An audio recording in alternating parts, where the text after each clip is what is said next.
las parábolas de Jesús. ¿Quién las enseñó, hermanos? Cristo mismo. ¿Sabe? Hoy va a hablar el Señor a nuestra vida. Va a hablar a nuestro corazón. Mateo 24, verso 32 al 35, hermanos, vamos a leer todos esta porción y esta es la palabra de Dios. De la higuera aprended la parábola. Cuando ya su rama está tierna y brotan las hojas, sabéis que el verano está cerca. Así también vosotros, cuando veáis todas estas cosas, conoced que está cerca a las puertas.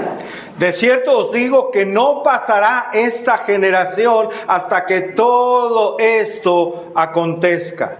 Todos, el cielo y la tierra pasarán, pero mis palabras no pasarán. Señor, te damos muchas gracias porque eres bueno, Señor, porque para siempre es tu misericordia. Gracias, Señor, porque nos permites en esta tarde reunirnos para alabar tu nombre, para honrarte, Señor, pero también bendecidos porque podemos abrir tu palabra, Señor, para que tú nos hables.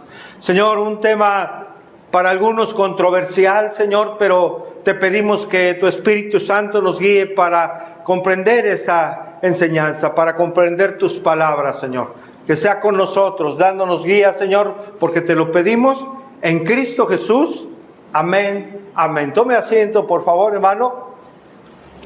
Antes de iniciar, hermano, con nuestra enseñanza en los versículos que leímos, es importante para mí comentarle que hay posiciones diferentes respecto de la interpretación de este capítulo, hermano. ¿En qué capítulo estamos de Mateo? 24. Hay interpretaciones distintas, hermanos, ¿sí? O posiciones, mejor dicho, posiciones, reitero, distintas. Hay una posición que se llama preterista. ¿Alguien ha escuchado esto? Habla acerca, hermano, de que estos acontecimientos ya tuvieron su efecto. Que estos acontecimientos ya se dieron en el año 70, cuando fue destruida Jerusalén y fue destruido el templo en el año 70 después de Cristo. Esa es una posición, que esto ya aconteció en su momento. Pero hay otra posición que es la futurista, la cual, hermanos, compartimos, y esta posición afirma que estos acontecimientos, hermanos, son futuros. ¿Sabe por qué? Porque apuntan al regreso de Cristo, apuntan a la venida de nuestro Salvador. También creemos que las señales que en los primeros versículos se mencionan en este capítulo son señales que tienen que ver, hermanos, escuche bien, con nuestro tiempo, con el tiempo de la iglesia. Es decir, son señales para el tiempo nuestro. Entonces, hermanos, creemos que el capítulo 24 tiene que ver con lo que va a acontecer, escuche por favor, antes del regreso de Cristo. Si pudiéramos afirmar acerca de cuál es la esperanza que tenemos más pronta, ¿cuál sería, hermano? ¿Cuál es la esperanza que tenemos hoy, usted como creyente? La venida de nuestro Señor Jesucristo. Es la esperanza más próxima, hermanos, en los eventos más significativos que la Biblia enseña. El regreso de Cristo. Quien está sin Cristo, hermanos, está sin esperanza. Sin esperanza en la vida. Pero el que está en Cristo tiene la esperanza de todo lo que el Señor ha prometido en su palabra.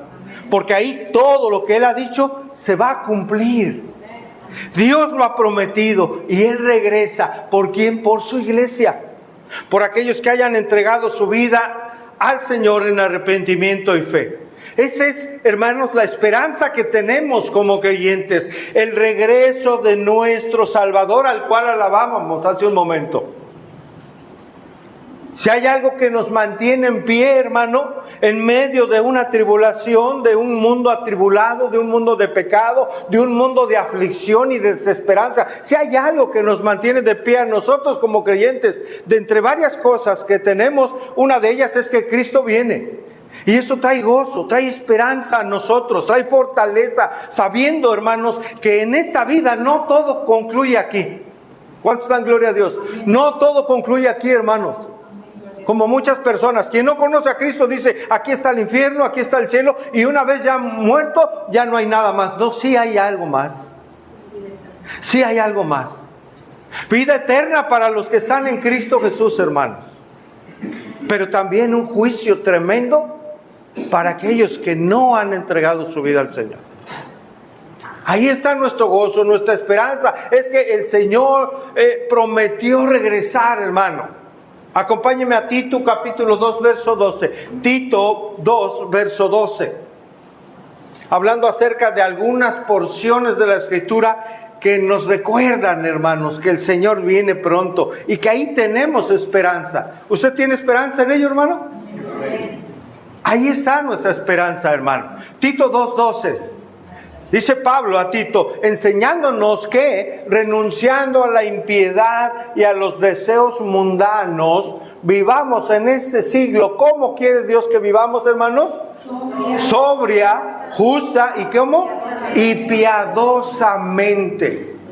Dice ahí Pablo a Tito, le dice, enséñales que debemos renunciar a toda impiedad y deseos de los deseos del mundo y vivamos en este siglo de una manera sobria, es decir, con entendimiento en nuestros pensamientos, de una manera justa, de lo que es correcto a los ojos de Dios, y una vida piadosa. Una vida piadosa es aquella que honra a Dios. Y dice el verso 13, guardando ¿qué, hermanos? La esperanza. Ojo, ahí está nuestra esperanza. Bienaventurada, ¿en qué? Y en la manifestación gloriosa de ¿quién, hermanos? Nuestro gran Dios y Salvador Jesucristo. Nuestro gran Dios y ¿qué? Y Salvador Jesucristo. Estudiamos en su momento este verso, hermanos, y recuerda algo. Hay sectas que afirman que Jesús no es Dios. La palabra de Dios aquí lo afirma contundentemente, aguardando la esperanza bienaventurada en la manifestación, es decir, en la venida gloriosa de nuestro gran Dios y Salvador Jesucristo. Pablo también afirmaba acerca de la venida del Señor. Acompáñenme a Romanos 8:17, hermanos.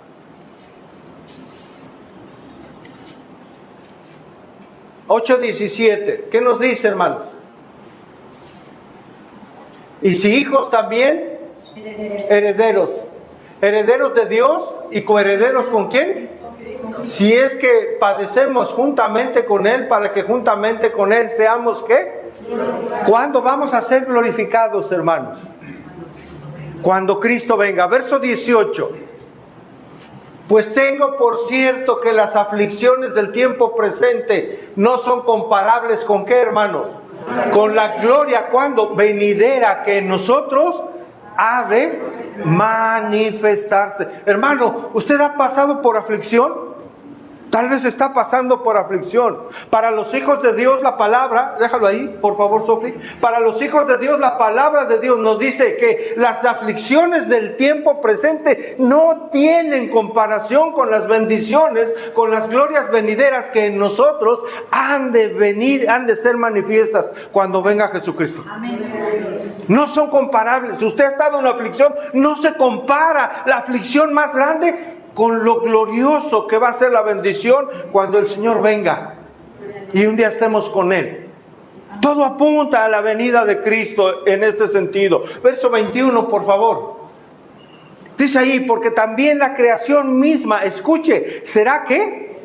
Libertad. Hermanos, cuando el Señor venga, cuando el Señor Jesucristo, van a suceder cosas maravillosas, hermano. Porque también la creación, nuestro mundo mismo, será libertado de la esclavitud ¿de qué? De corrupción del pecado, a la libertad gloriosa de los hijos de Dios. Dice el verso 22, porque sabemos que toda la creación, hermano, todo el mundo, lo que Dios ha creado, gime a una, ¿verdad? Y a una está con dolores de ¿qué, hermano? Dolores de parto hasta ahora. Nuestro mundo está con dolores de parto, se está transformando, se está degradando por el pecado del hombre, que se ve claramente en todo el cambio climático, en toda la basura, en todo el pecado que el hombre ha provocado en este planeta. Nuestra casa, lo que Dios creó, y todo lo que Dios creó, lo hizo, ¿cómo? Bueno y perfecto. Pero sabemos que el pecado vino a transgredir, a transformar todo esto, hermanos. Por eso dice el verso 22, retomo, porque sabemos que toda la creación gime a una y a una está con dolores de parto hasta el día de hoy. Romanos 8:23 dice, y no solo ella, o sea, no solo la creación, hermanos, sino que también, ¿quiénes, hermanos? Escuche, nosotros mismos que tenemos las primicias del Espíritu, hermanos, la garantía del Espíritu Santo, nosotros también que gemimos dentro de nosotros mismos, esperando la adopción, la redención de un nuevo cuerpo. Cuando el Señor venga, una de las manifestaciones de bendición hacia nuestra vida es que vamos a ser redimidos de nuestro propio cuerpo para poder estar en la propia presencia de Dios. Hermanos, como creyentes esperamos y anhelamos ese día. Amén, hermanos. Anhelamos ese día en que nuestros cuerpos serán, mire, redimidos. Ya no más enfermedad, escuche, ya no más enfermedad. Ya no habrá tristeza en ese momento. Ya no habrá más dolor. Ya no habrá más sufrimiento. Ya no habrá más pecado. Anhelamos, hermanos, ese día, que ese día venga, que ese día se cumpla lo que afirmó Pablo, estar ausentes en el cuerpo, pero presentes al Señor. Ese día va a llegar, según a los Corintios 5:8, no lo busque, así lo dice Pablo. Esperamos ese día en que como iglesia nos presentemos ante Cristo, hermano, como su iglesia, como su novia, sin mancha, sin arruga, sin pecado, y poder ver al Señor, hermano, como Él es. Indudablemente la segunda venida de Cristo es la esperanza para todo creyente, hermano. Un tema que se ve frecuentemente y que el Nuevo Testamento aborda o menciona o enseña. Escuche, por favor. Así como fue una realidad la primer venida de Cristo, porque fue una realidad. Tan es real que Cristo vino que dividió la historia antes de Cristo y después de Cristo. Tan cierto como esa verdad, hermanos, es tan cierto que Él va a regresar. Así como vino y conocimos por su palabra que Él entregó su vida en la cruz para el perdón de nuestros pecados y darnos vida nueva, tan ciertísimo como eso, es tan ciertísimo que Él va a regresar. Que Él viene, que Él se manifestará y todo ojo le verá y toda lengua confesará que Jesucristo es el Señor. En este capítulo el Señor Jesús acaba de dar algunas de las señales que indicarían que su regreso estaría cerca. Por supuesto, sus discípulos se preguntaban ¿cuándo iniciarían estas señales? Estas señales que anunciaban su venida. Es en este contexto, hermanos, que el Señor Jesús responde a sus discípulos acerca de su venida y lo hace por medio de una ¿qué? De una parábola. Por eso el título de nuestra parábola, hermanos, la higuera que florece. Jesús contó esta parábola de la higuera para dar más luz a sus discípulos. ¿Acerca de qué, hermano? Acerca de su segunda venida, la cual esperamos y reitero, anhelamos.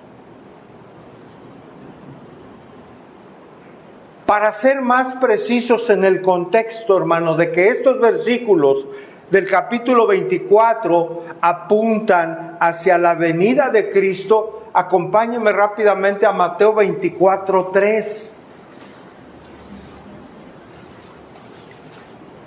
En este mismo capítulo, Mateo 24:3. ¿Lo tiene ahí, hermano? Dice, y estando él sentado en el monte de los olivos, los discípulos le acercaron aparte, diciendo, dinos. ¿Qué preguntaron los discípulos? ¿Cuándo serán estas qué? Cosas. ¿Y qué señal? Escuche, ¿y qué señal habrá de qué? De tu venida. De tu venida. ¿Está claro ahí, hermanos? De tu venida y el fin del siglo. El Señor, hermanos, regresa pronto. Vamos a desarrollar el estudio. Mateo 24:32. De la higuera, dice Jesús, aprended ¿qué? La parábola. Aquí estamos en nuestra serie. Una pausa ahí, hermano. El Señor quiere que con esta parábola sus hijos, en ese momento, en el contexto, sus discípulos pudieran aprender algo importante de la parábola que a continuación va a enseñar. Ahora, es importante, hermanos, comentar que se debe tener cuidado al interpretar cada parábola. Muchos han alegorizado, dando conceptos que no son correctos a cada elemento de la narración. Es decir, muchos dan significados a cada elemento de la parábola, pero debe de interpretarse solo como una comparación o como una analogía. ¿Recuerda usted, hermanos, que el Señor Jesús, cuando iniciamos la serie, explicamos que el Señor enseñó en parábolas? ¿Por qué lo hizo? ¿Alguien recuerda, hermano? Recuerda que estamos en un estudio. ¿Alguien recuerda por qué el Señor Jesús enseñó por medio de parábolas? ¿Qué implicaba, hermanos? ¿Qué implicaba en cuanto a sus discípulos y qué implicaba en cuanto a los fariseos? ¿Alguien recuerda? Es importante esto, hermano, porque hay muchas parábolas y debemos de comprender. Se lo digo para que recuerde. Él enseñó en parábolas, nuestro Señor Jesús, utilizando comparaciones. Algunas de ellas Él las interpretó y las explicó, y algunas de ellas no lo hizo, para que aquellos que le perseguían, hermanos, escuchando, no entendieran. Eso, hermano, es parte del juicio de Dios hacia esa gente que le rechazaba. Pero también hubo parábolas que Él mismo explicó. ¿A quiénes se las explicó, hermano? A sus discípulos, para que ellos comprendieran la revelación y la enseñanza que Dios estaba dando en su momento. Es decir, hermano, la parábola para unos que no entendían, hermano, que estaban cegados espiritualmente, es juicio. No entendían las enseñanzas. Pero para sus seguidores, hermano, aquellos que entendieran porque fueron explicadas, el Señor se los explicó, eran bendición, porque el Señor les aclaró la enseñanza para que entendieran lo que el Rey de Reyes les explicaba.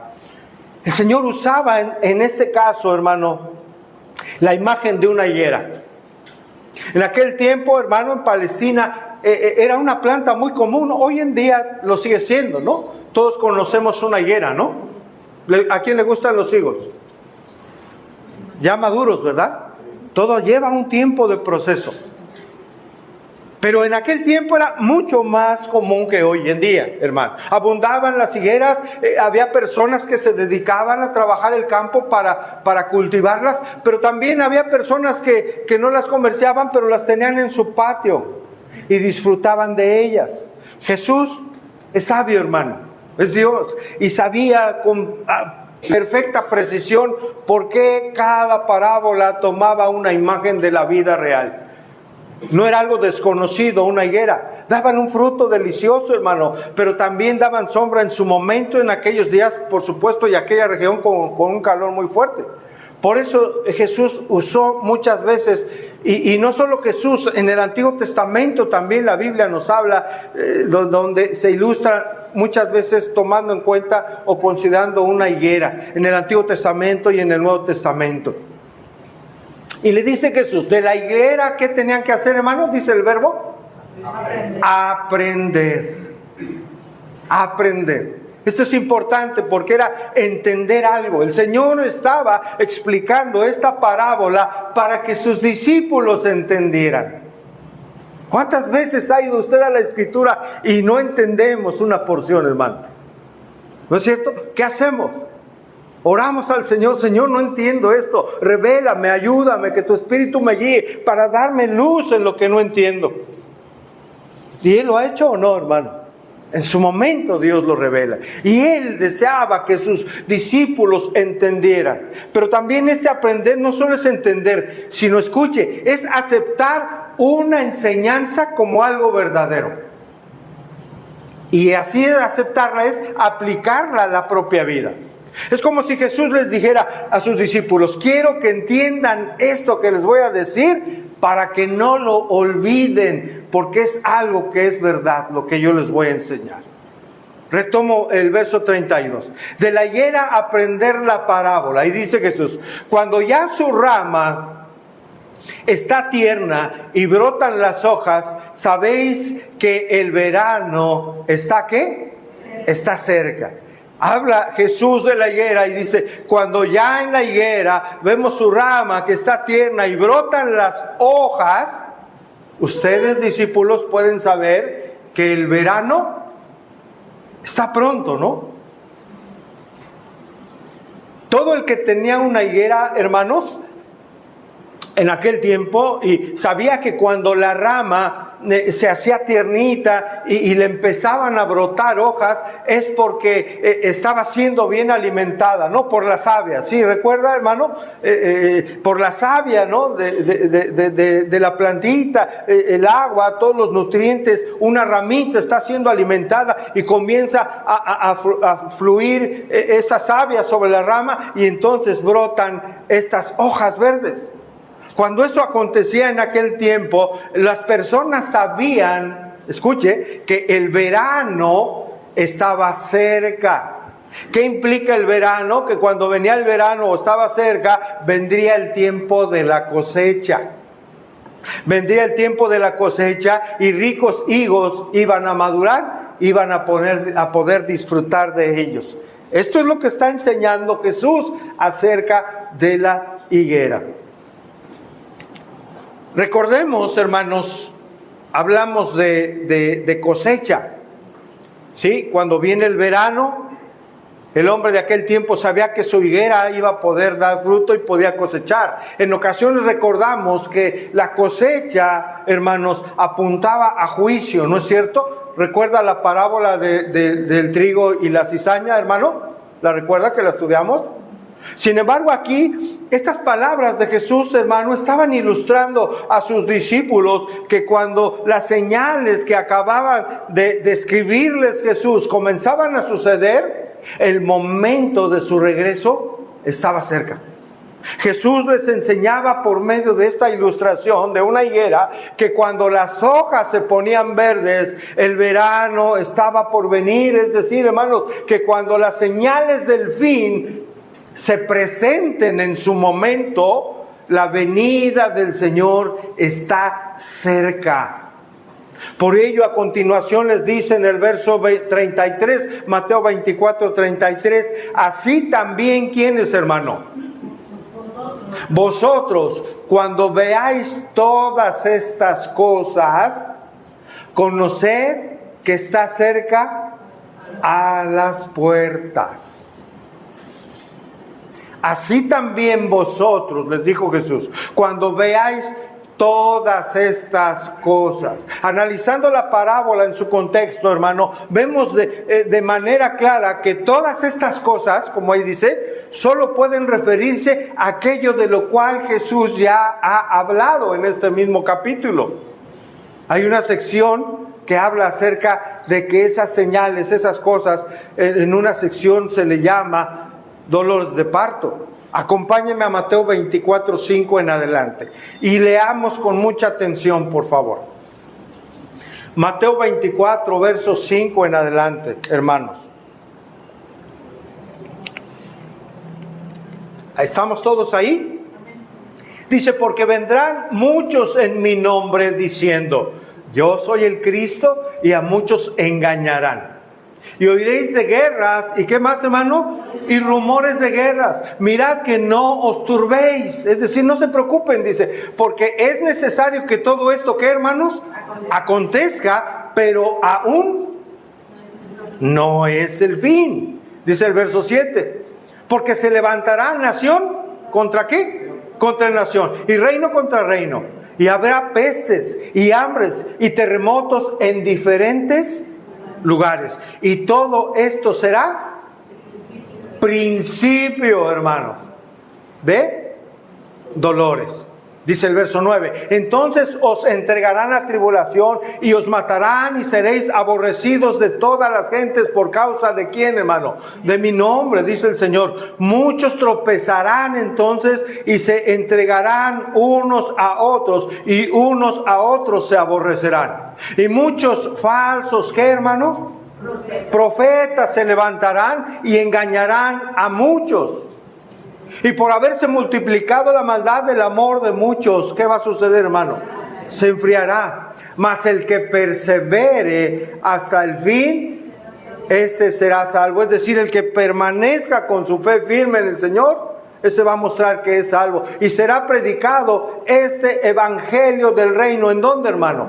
En todo el mundo, para testimonio a todas las naciones. Y entonces sí que, hermanos, vendrá el fin. Dice el verso 15, la abominación desoladora.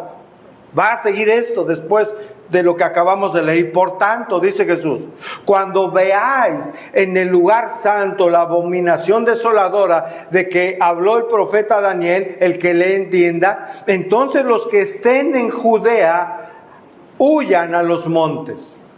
El que esté en la azotea no descienda para tomar algo de su casa, y el que esté en el campo no vuelva atrás para tomar su capa. Mas hay de las que estén en cinta, de las que críen en aquellos días. Orad pues, que vuestra huida no sea no sea en invierno ni en días de reposo, porque habrá entonces gran, ¿qué, hermanos?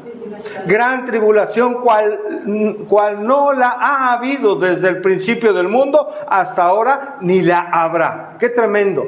Y si aquellos días no fuesen acortados, nadie sería salvo. La misericordia de Dios. Mas por causa de los escogidos, aquellos días serán acortados. Entonces, si alguno os dijere, mirad, aquí está el Cristo, o mirad, allí está, no lo creáis.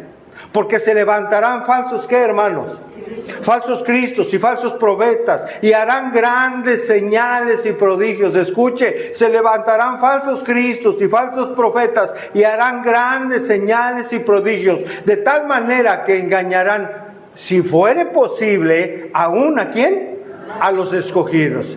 Ya os lo he dicho antes. Así que, si os dijeren, mirad, está en el desierto, no salgáis, o mirad, está en los aposentos, no creáis, porque como el relámpago que sale del oriente y se muestra hasta el occidente, así será también la venida del Hijo del Hombre. Porque donde quiera que estuviere el cuerpo muerto, allí se juntarán las águilas. Verso 29, la venida del Hijo del Hombre. E inmediatamente después, ojo, hermanos, de la tribulación, de aquellos días, el sol, ¿qué va a suceder, hermano? Se oscurecerá, y la luna, ¿qué? No dará su resplandor, y las estrellas caerán del cielo, y las potencias de los cielos serán conmovidas. Entonces aparecerá la señal del Hijo del Hombre. ¿En dónde, hermanos? En el cielo. ¿Cuál es esa señal? la venida gloriosa del Señor Jesucristo. Y entonces lamentarán todas las tribus de la tierra y verán al Hijo del Hombre viniendo sobre las nubes del cielo con poder y gran gloria. Verso 31. Y enviará sus ángeles con gran voz de trompeta y juntarán a sus escogidos, escuche por favor, y juntarán a sus escogidos de los cuatro vientos, desde un extremo del cielo hasta el otro. Hermanos, estas son las señales que Jesús acaba de describir a sus discípulos. De una manera resumida está hablando él de los dolores de parto, del verso 4 al 14, de una abominación desoladora a partir del verso 15, de la necesidad de huir en su momento, los que estén vivos en ese tiempo, de huir a causa de los peligros inminentes, del verso 16 al 28, pero también habla de una conmoción catastrófica del propio universo en el verso 29. Así como la higuera, con esos brotes de esas ramitas, indica la llegada del verano y el tiempo de la cosecha está cerca, así también, hermano, tales cosas, tales señalan, indicarán que el Señor Jesucristo está pronto en su venida. Verso 34. De cierto os digo, dice el Señor, que no pasará esta generación hasta que todo esto, hermanos, acontezca. Y luego dice el verso 35. El cielo y la tierra, ¿qué va a suceder, hermano? En su momento. Van a pasar, es decir, van a ser destruidos, van a acabarse.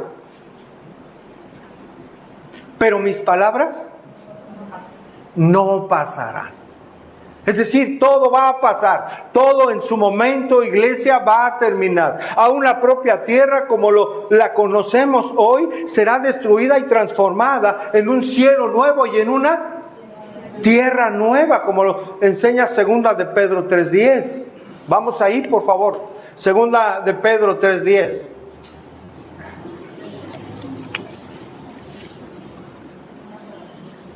Pero el día del Señor vendrá como ladrón en la noche, en el cual los cielos, ¿qué, hermano?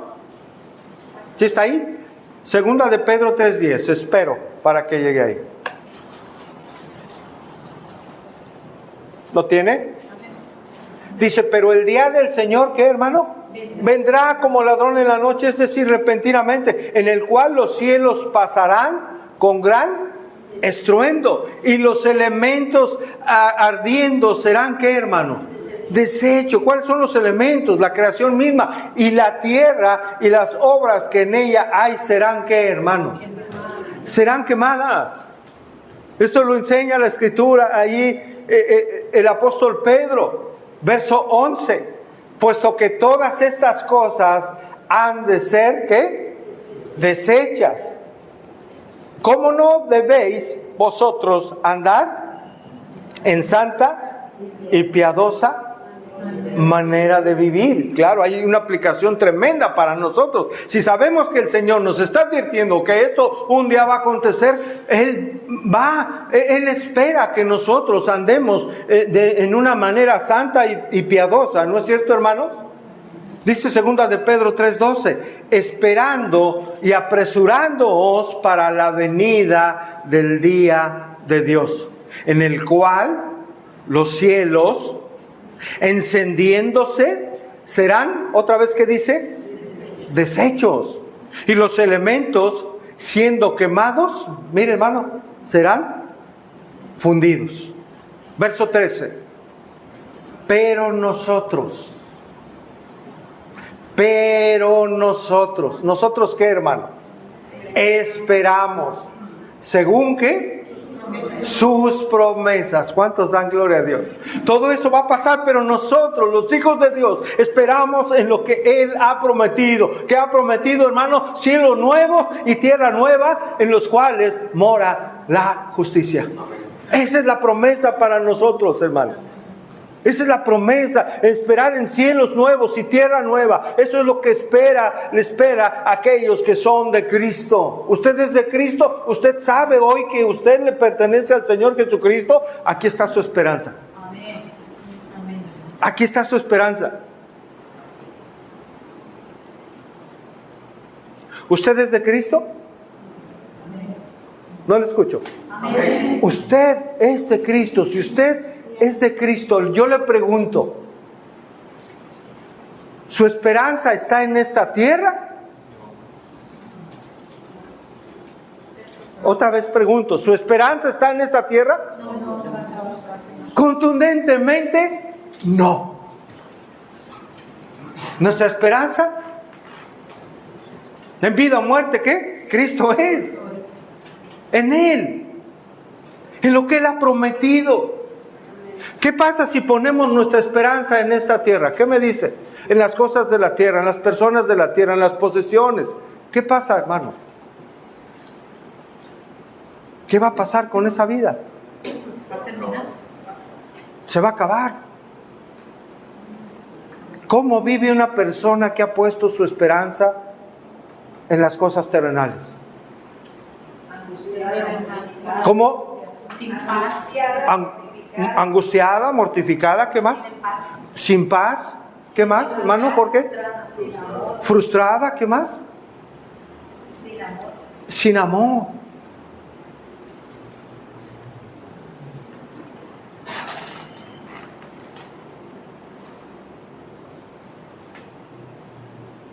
Pero nosotros esperamos según sus promesas, amén.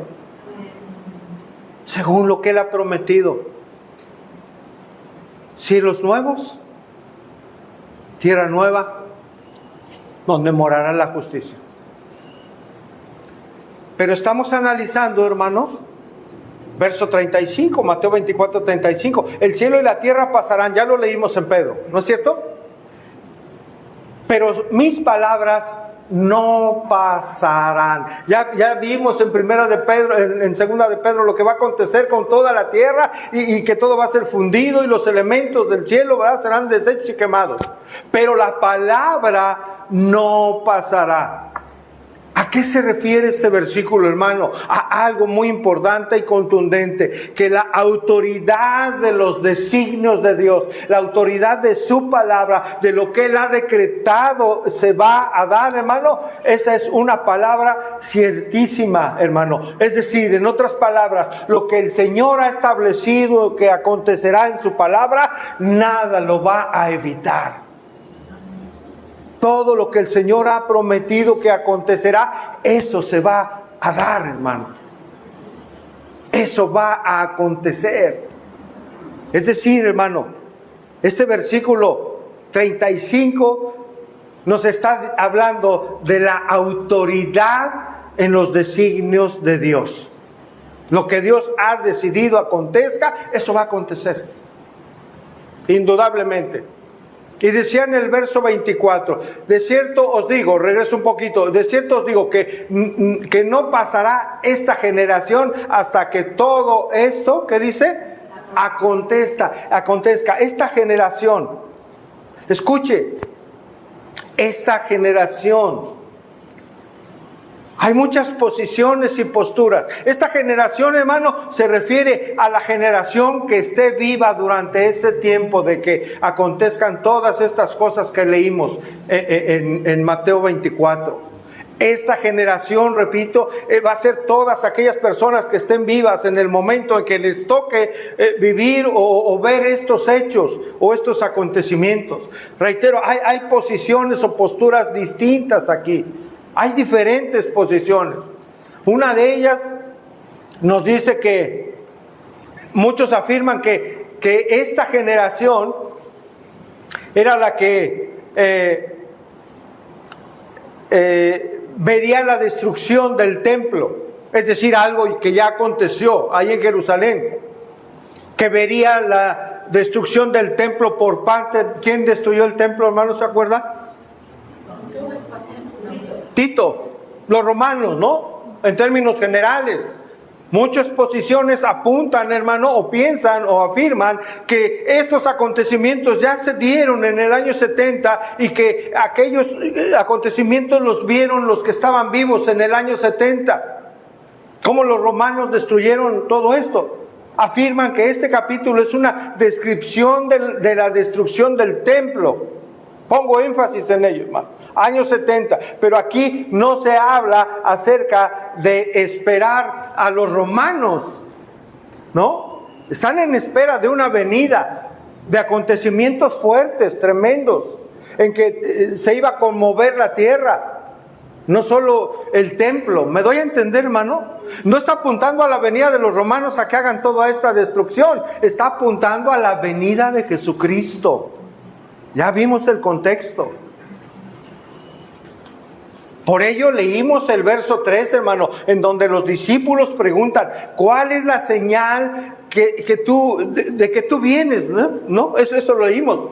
No de que los romanos vengan. Creemos también, hermano, que no puede hablar estos versículos que leímos, hermano, largamente, del año 70, de la destrucción del templo. Porque hablamos de catástrofes aún mayores, hablamos acerca de oscuridad, ¿sí? No ocurrió eso en el año 70, no ocurrió ni portentos en el cielo, ni acontecimientos con estrellas, tampoco el Hijo de Dios apareció en el cielo para reunir de los 4 puntos, ¿no?, de la tierra a sus escogidos. No sucedió eso. Además, el problema fue entre romanos y judíos, no naciones contra naciones. ¿Me doy a entender, hermano? Le faltó más contexto. Fue algo local. Así es. Ni temblores ocurrieron en ese momento, ni pestes en ese preciso momento, como algunos afirman del año 70. Esta generación apunta a la generación que esté viva durante el tiempo del fin, el juicio. Hermano, cuando esas señales acontezcan, el juicio estará cerca. Entonces el verso 32, cuando ya su rama está tierna, dice Jesús, y broten las hojas, sabéis que el verano está cerca. Creemos, hermano, que las hojas son las señales, por lo que el contexto estamos estudiando, que hemos leído, que afirman que la segunda venida de Cristo está cerca. Creemos que esas hojas son esas señales, esos acontecimientos que van a apuntar al regreso de Jesús. La generación que le toque ver estas cosas no pasará hasta que todas acontezcan. Ojo, hermano, esto es muy importante en esta porción. La generación que habla el Señor, porque retomo el versículo, hermano, verso 34. De cierto os digo que no pasará esta ¿qué? ¿Hasta qué, hermano? Hasta que todo esto, aquellas señales que ya leímos, acontezcan. La generación que le toque ver estas cosas no pasará, hermano. Es decir, no se van a morir hasta que todos estos acontecimientos puedan ellos verlos, o acontezcan, mejor dicho. Es decir, hermano, cuando todo esto inicie, no pasará mucho tiempo para que el Señor venga. Esa era la pregunta de los discípulos. ¿Qué señales y cuándo? Bien. ¿Y qué señales y cuándo, Señor? Ellos tenían la inquietud de saber. Nos estás diciendo, Señor, que habrá señales. ¿Cuánto tiempo va a pasar de que inicien esas señales? ¿Cuánto tiempo va a pasar hasta que Cristo venga? El Señor con esta parábola está diciendo, no va a pasar mucho tiempo porque tú lo vas a ver. La gente que esté en vida, bueno, no sus discípulos en ese momento, sino los que estén vivos, esa generación que esté viva, podrán verlo y en días terrenales. O sea, va a ser un tiempo corto, hermanos. Va a ser rápido. Vamos a ir entendiendo esto.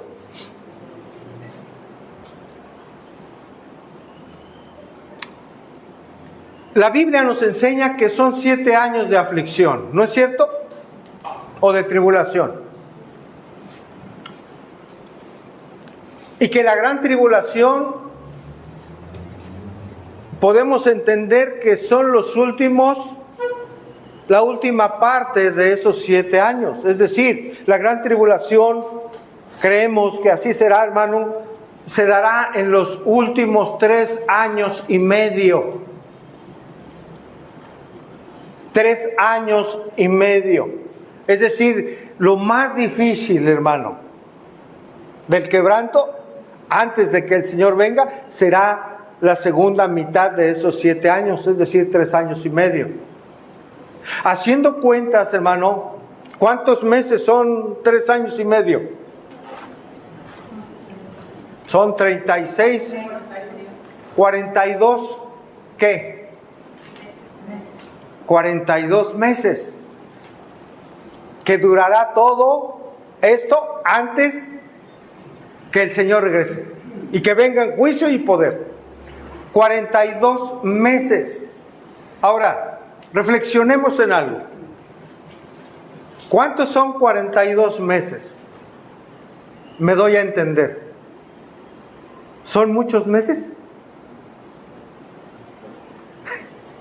Es nada, hermano. 42 meses no es nada. Durará 42 meses esto y se pasará muy rápido. Porque no es mucho, es poco. Entonces, cuando estas señales acontezcan, no va a pasar mucho para que Cristo regrese. Es decir, su venida será, hermano, rápida.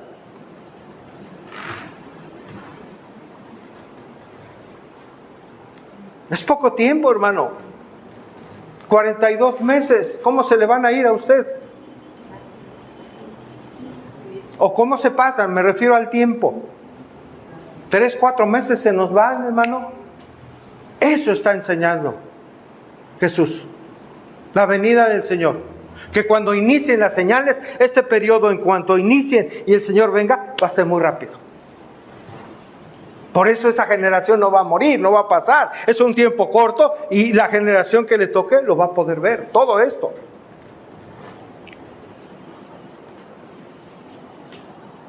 Hasta aquí pudiéramos concluir la enseñanza, hermano. Esto creemos que es lo que Jesús en el contexto está explicando a sus discípulos por medio de una analogía, es decir, una analogía sencilla, una higuera. Cuando veas que ya tiene ramitas, es porque va ya a haber frutos, se acerca el verano y va a haber cosecha. Vas a poder tomar un rico higo y lo vas a poder saborear. Él apuntaba a su venida, ya vimos el contexto y soy enfático en ello. Cuando ustedes vean esas señales, entiendas esas ramitas verdes, apunta que la venida será muy, muy rápida. ¿Qué generación estará ahí, hermanos?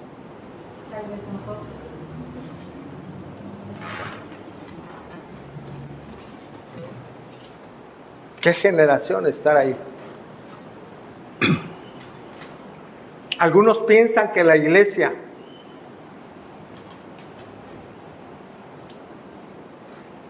estaremos ahí en la gran tribulación y padeciendo todo esto que va a ser terrible. Si es así, sería algo como que estaremos sufriendo y después subimos, porque le veremos en las nubes, ¿no? Y luego bajamos. ¿Qué generación estará ahí? Algunos, reitero, piensan que es la iglesia. Algunos piensan que Cristo vendrá antes por su iglesia. Son posiciones, hermano. Distintas posiciones.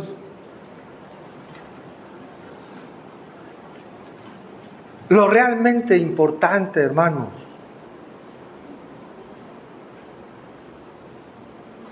creo yo, es que el Señor viene, que el Señor regresa.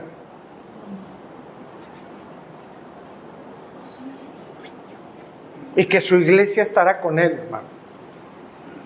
Eso es ciertísimo. Y que como hijos, hermanos, nadie nos podrá apartar de sus manos. Lo importante no es si viene por su iglesia antes o si viene después. Que ciertamente, hermano, hay implicaciones importantes, no estoy diciendo que no. Pero nosotros debemos de reflexionar y meditar cómo nos debe encontrar el Señor cuando Él venga. ¿Cómo debe estar nuestra vida? Eso es importante.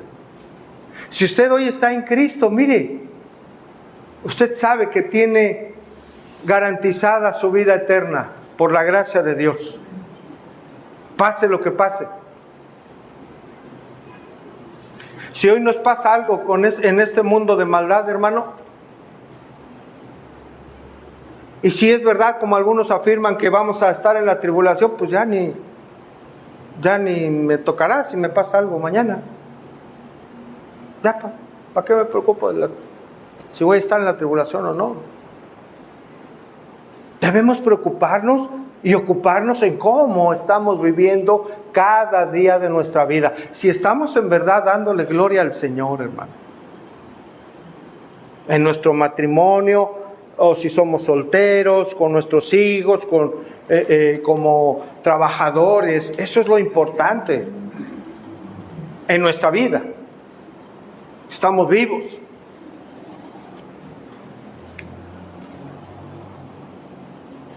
Jesús, hermano, estaba entonces informando a sus discípulos lo que ocurriría después de estas señales.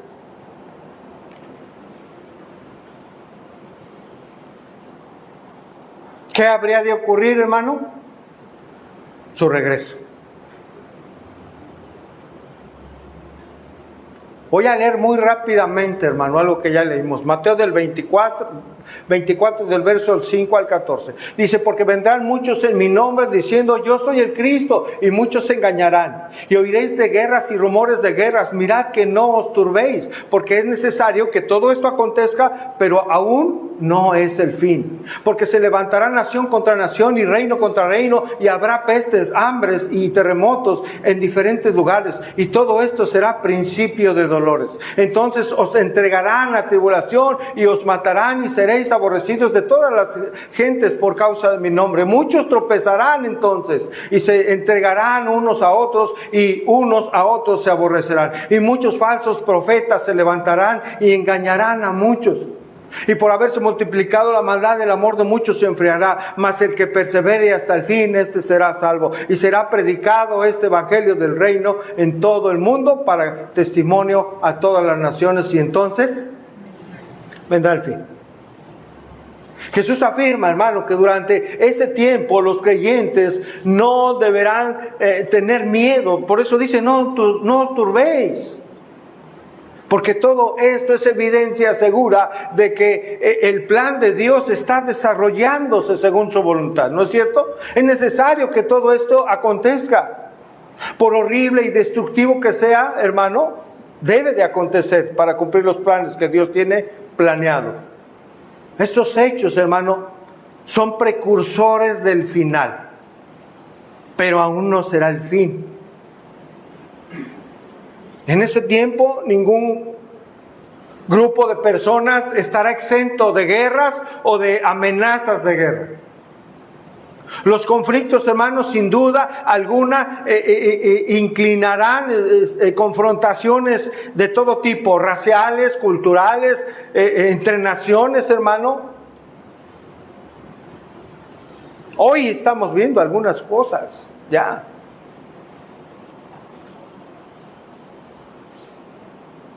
Pero esto aún será una escala mayor. Hay cosas que vemos, ya, pero esto que estamos estudiando aún será una escala mayor. Es decir, más intenso, hermano. Las confrontaciones de todo tipo se acelerarán en el mundo, hermano.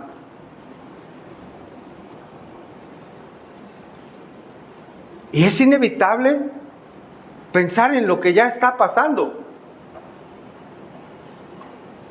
Vemos a Rusia, vemos a Estados Unidos, vemos a Ucrania, a Israel, la Franja de Gaza. Hay ya una guerra fría, hermano, guerra económica, hoy, ya en día. Presiones económicas fuertes entre países.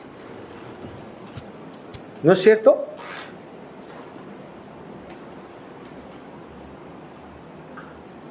Reitero, hay distintas posiciones, hermano. Los postribulacionistas, quienes sostienen que el arrebatamiento, hermano, tendrá lugar después de la tribulación. Creen que esta generación, cuando dice Jesús, esta generación podía incluir a los redimidos vivos si la tribulación ocurriera durante sus vidas. Otros más, los pretribulacionistas, sostienen que la iglesia, definida como los creyentes de esta era actual, será arrebatada justo antes de la tribulación. En este punto de vista, esta generación no podría incluir a algunos de los redimidos vivos ahora, por muchas razones, hermano. El punto de vista pretribulación parece ser el más fiel acerca de las enseñanzas del Nuevo Testamento.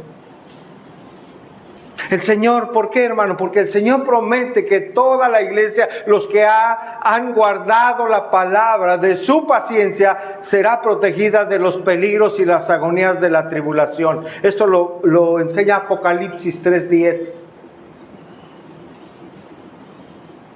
Si el arrebatamiento no ocurriera hasta después de la tribulación, las palabras de seguridad que Pablo expresó a la iglesia en Tesalónica perderían, hermano, sentido y relevancia. Algunos de los cristianos tesalonicenses que creían que sus seres amados que habían muerto se perderían en el arrebatamiento. Por eso Pablo los alentó con estas palabras. Escuche, primera los Tesalonicenses 4:13, por favor.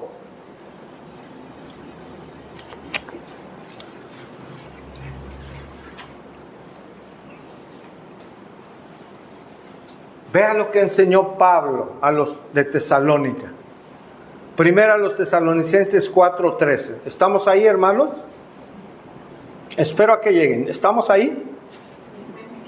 Dice, tampoco queremos, hermanos, que ignoréis acerca de los que duermen, es decir, que ya murieron, para que no os entristezcáis como los que no tienen, ¿qué, hermano? Esperanza.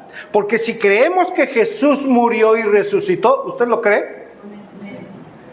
Que nosotros, así también traerá Dios con Jesús a los que, hermano, a los que durmieron en él. Por lo cual os decimos esto en palabra del Señor. Fíjense, que nosotros que vivimos, que habremos quedado hasta la venida del Señor, no padeceremos, ¿qué? No predeceremos a los que duermen, o sea, no iremos antes. Porque el Señor mismo, con voz de mando, con voz de arcángel y con voz de trompeta de Dios, descenderá ¿de dónde, hermano? Del cielo, y los muertos en Cristo resucitarán primero. Luego nosotros, los que vivimos, los que hayamos quedado, seremos arrebatados juntamente con ellos. ¿En dónde? En las nubes, para recibir al Señor en el aire, y así estaremos siempre con el Señor, hermano. Mire, cada día que pasa, estos acontecimientos están más cerca. Cada día que pasa, estos acontecimientos que hoy estudiamos, hermano, están más cerca. Reitero, hay distintas posiciones.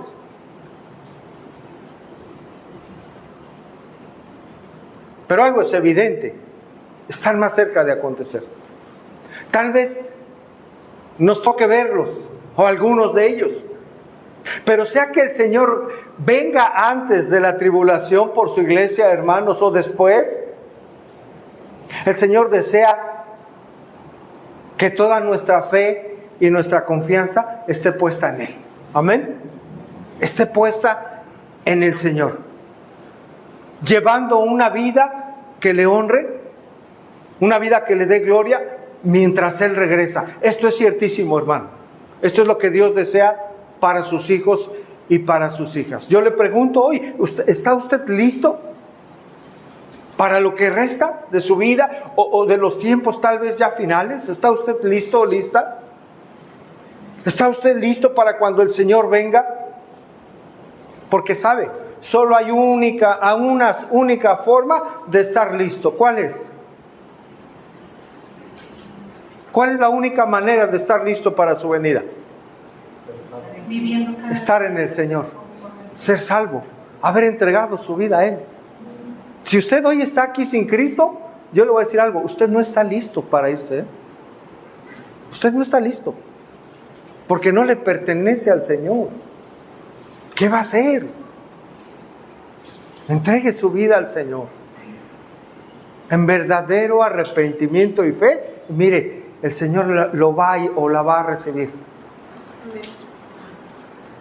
Para garantizarle que sea su hijo o su hija, y para garantizarle que en la venida del Señor no tenga usted temor, porque Él es su Señor y Salvador. Y Él ha prometido que su iglesia estará con Él para siempre.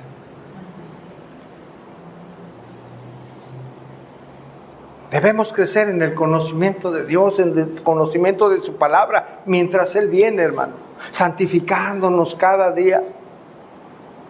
La palabra, como lo hemos estudiado, afirma que Cristo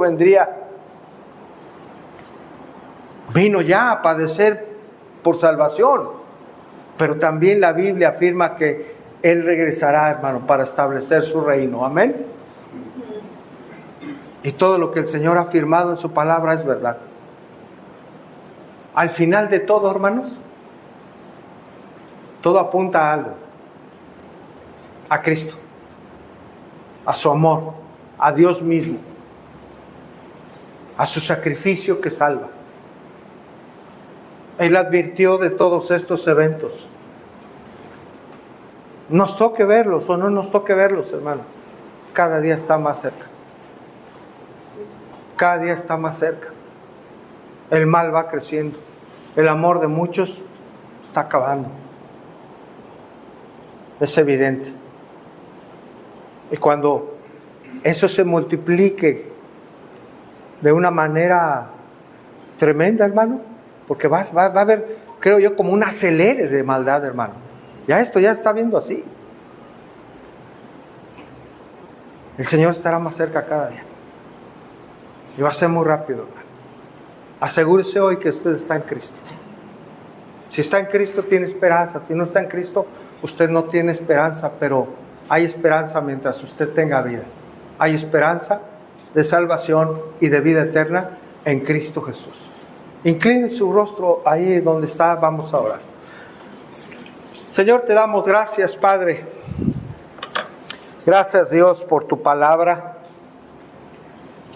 Gracias por hablarnos tan claramente, Señor, de estas verdades, de estos acontecimientos, Señor, que con toda seguridad van a acontecer, Padre, porque tú lo has establecido. Estos acontecimientos que nos muestran que una vez que ocurran, Señor, tu venida no tarda. Señor, la realidad es que nadie sabe ni la hora ni el día en que tú regreses, Señor.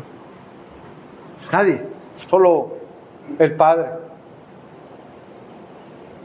Por ello, Señor, que nuestra intención, Señor, nuestros motivos, pues más que saber cuándo vienes, Señor, y sobre todas estas cosas que tú nos hablas hoy, nuestra mirada puede estar en ti siempre, Señor. Nuestra fe puede estar en ti siempre mientras tú regresas, Padre. Más que caer en discusiones, Señor, con otros hermanos, en cuando tú regresas o en posturas, Señor, que nuestro deseo sea vivir, Señor, de tal manera que podamos dar gloria a tu nombre, Señor. Que podamos vivir de tal manera que glorifiquemos tu nombre.